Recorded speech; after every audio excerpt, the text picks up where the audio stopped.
Hey everybody, John Van Dyke here for New Jersey Exposed. Today is Friday, March 22nd, 2024. Time is 2:05 p.m.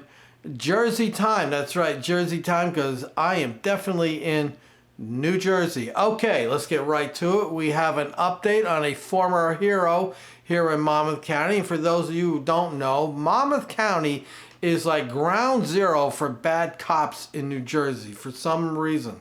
And I don't understand why, but we produced a lot of bad cops. And this one, a story I did a few months back, it was about a Wall Township police sergeant who was charged as the treasurer, had something to do with the treasurer of the local PBA gang club. And he made it a point to take some money out, somewhere in the tune of $115,000 between the money he stole from the PBA directly, and he was also heading up some charities to raise the money for women's health issues.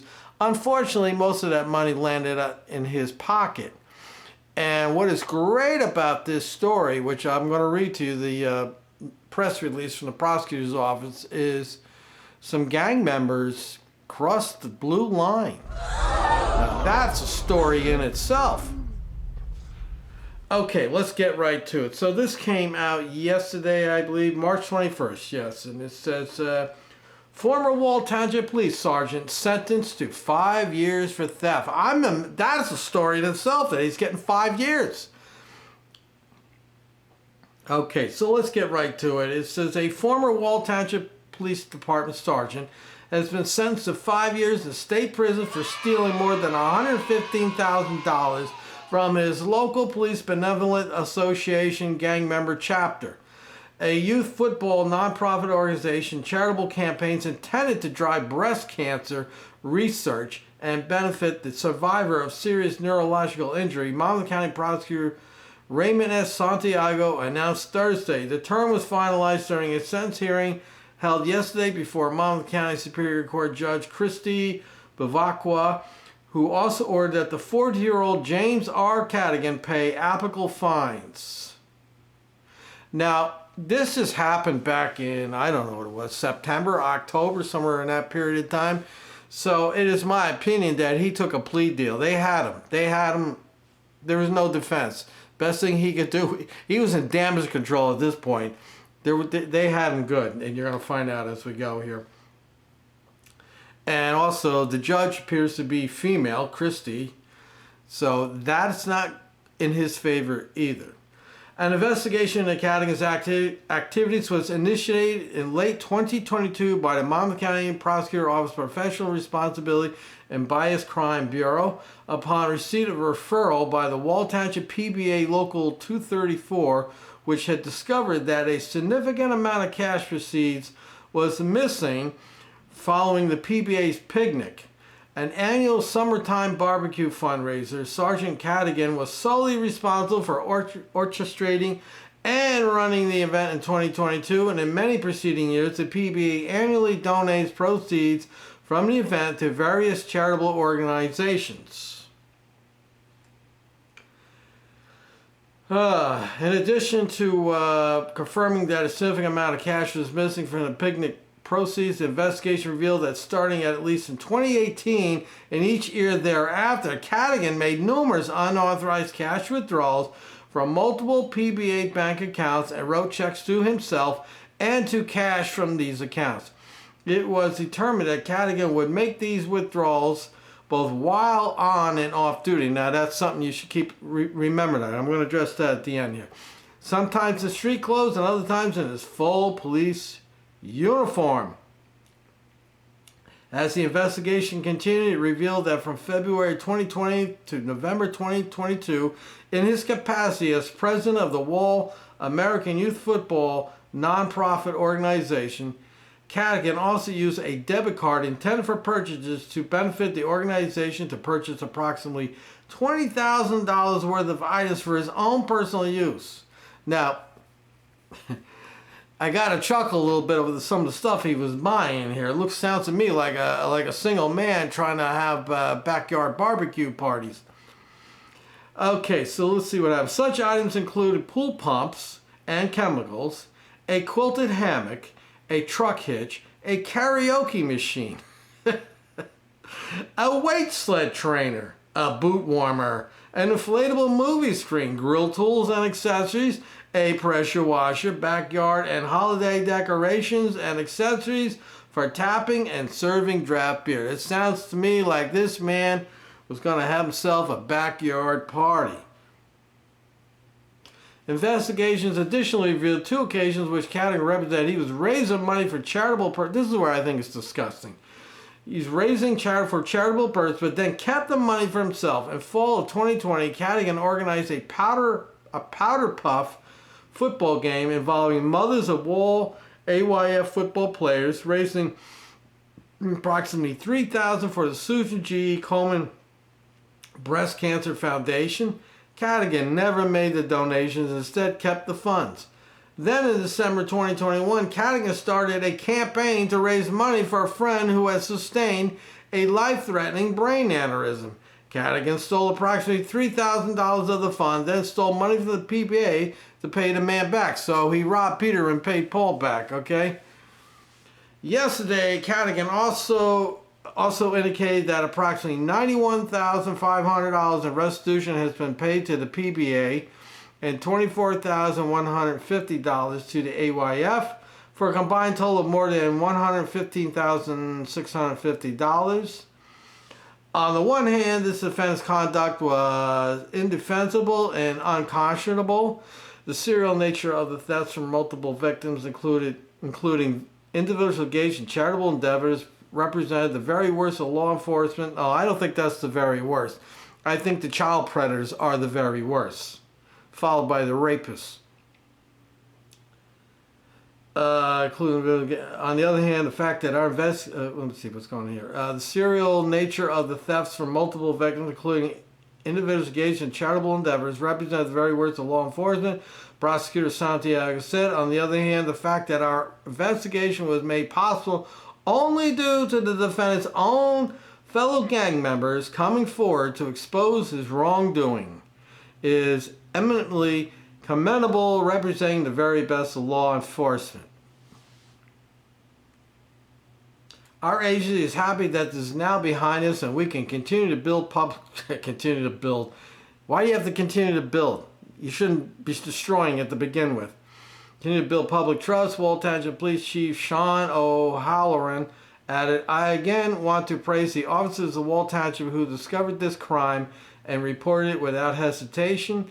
This shows their level of integrity and commitment to the agency and the town. We would like to thank the Monmouth County Prosecutor's Office for their professionalism and diligence during the investigation. This case is prosecuted by the Monmouth County Assistant Prosecutor Melanie Falco, blah, blah, blah, blah. So there you have that. Okay, so let's talk about a few things here real quick.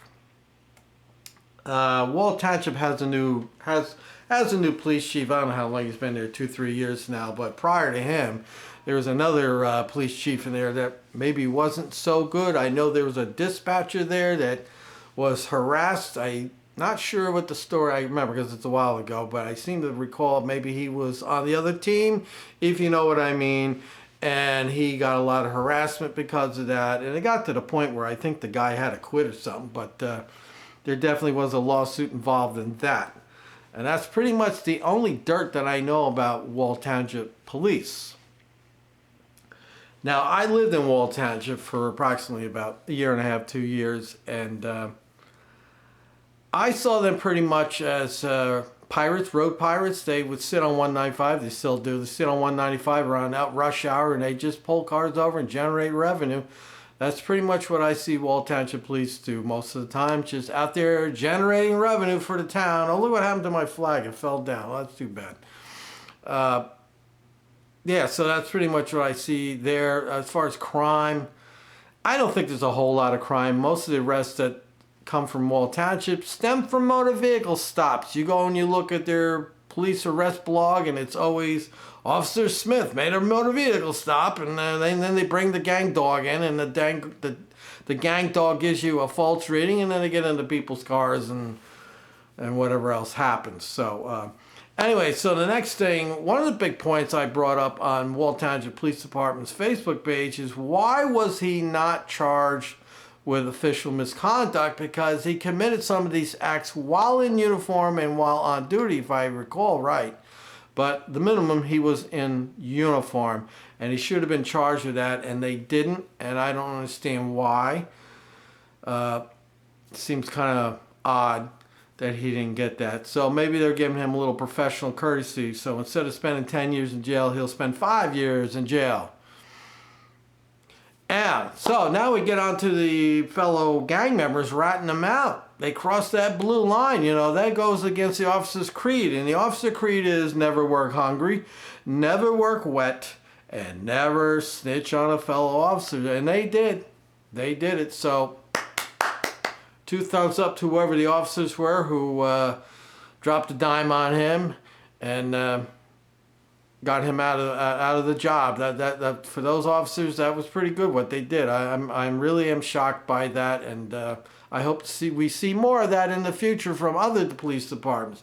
Secondly, the police chief, I'm going to give him 2 thumbs up, because this chief did not hide behind his desk. He didn't hide himself in the office and lock the door. He didn't find excuses. When it happened, he immediately went down and posted it on Facebook when the officer was arrested. So that in itself is, I think, is to be commendable, because most of the time these police departments down around here where I'm at will not acknowledge when one of their officers gets in trouble. Good example of that would be Seabright Police Department. The chief over there, he hid in his office and never publicly acknowledged any of it on the Facebook page. But they have no problem trashing you and I when we get arrested, right? They brag about how they arrest everybody. When it comes to one of their own, they don't.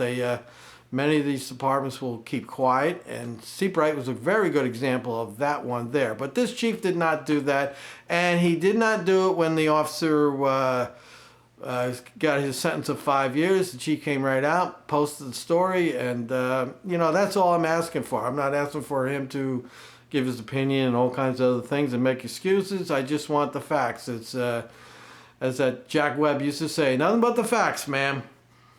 So great that has happened. And so anyway, so we have, you know, this cop here, this Cadigan guy, he's a good example of a psychopath, because here he is when nobody's watching. This is what these psychopaths do. When nobody's watching, they're out there doing bad shit, and this cop was doing bad stuff.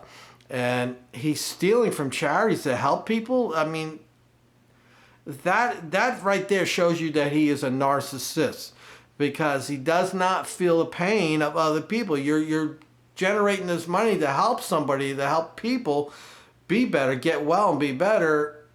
Most people with empathy say, oh, that's a great thing to do. But to go and raise that money on false pretenses and then take that money and spend it on karaoke machines and inflatable movie screens and barbecues and what have you, you know, it just doesn't make sense. I mean, it'd be different if the guy was like, something real bad happened and he needed money to pay for something. I don't know, we might give him a little slack, but not in this case here. He had no problem stealing that money, and this is what narcissists do. They don't feel pain of others, and of course I promote him to psychopath, because he's doing these things.